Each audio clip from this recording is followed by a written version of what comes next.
It is Election Day. That means one thing. Steve Kornacki is at the big board beginning what's going to be a long day, a long night, perhaps a long several days. Steve, good morning. Let's get you started here on Morning Joe. What are you looking at to start the day? Well, I mean, what you're talking about, I think the battle for the Senate, obviously kind of the feature story here, the 50-50 split, and I think we've talked about this a lot. Republicans needing that net gain of one seat. There are four best possibilities here: Nevada, Arizona, Georgia, and then kind of a late bloomer for them, New Hampshire. New Hampshire in and of itself, a really interesting story because Republicans tried and they kept missing nationally to recruit who they thought would be top-tier candidates into this race.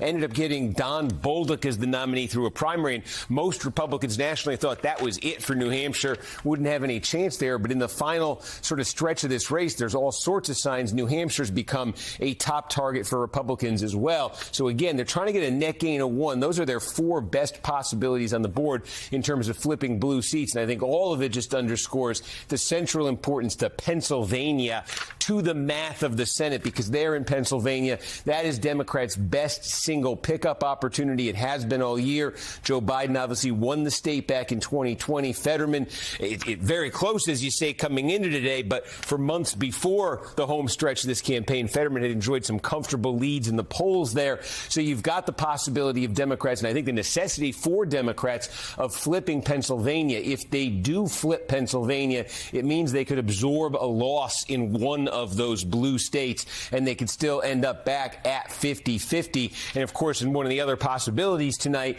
is that let's say Democrats were to pick up Pennsylvania. Let's say Republicans were to, let's just use New Hampshire for the heck of it here. Republicans were to get a gain there.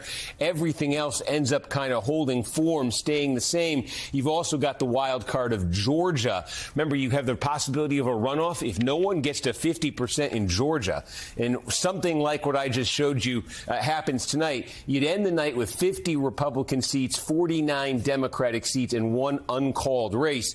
That one uncalled race would be Georgia. Georgia would go to a runoff. The runoff would be held on December 6th. And once again, just as was the case 2 years ago, we will be waiting for a month to find out who controls the U.S. Senate, all based on a Georgia runoff. And by the way, if Adrian, if you had told Democrats a year ago, here's the deal, inflation's going to be about like 8%, right? And Joe Biden's approval ratings are going to be somewhere between 39 and 44. And historically, you should lose on average 25, 30, probably 40 seats and get wiped out in the Senate. If you told Democrats that you could have the computer who wears tennis shoes and khakis on election morning to say, we may have to wait until December to see who controls the Senate. Do you know a Democrat in Washington, D.C. that wouldn't say, I'll take it? Yeah. It's amazing, actually. It is absolutely amazing because you just laid out sort of all the circumstances that we're dealing with. And, of course, historically, the party in power does not always have a good midterm cycle. The fact that we could hold on to the Senate, that we are so neck and neck in some of these really close states that, that some of the states that Trump won in 2016 and even in 2020, it is a very good, it's a very good situation for Democrats to be in. And look, I'm glad that we're all talking about the fact that we may not know a lot of these results tonight. Right. New Hampshire, for example, most people vote early or vote the day of in New Hampshire, so I think we'll know New Hampshire. But Pennsylvania may take a couple of days. Right.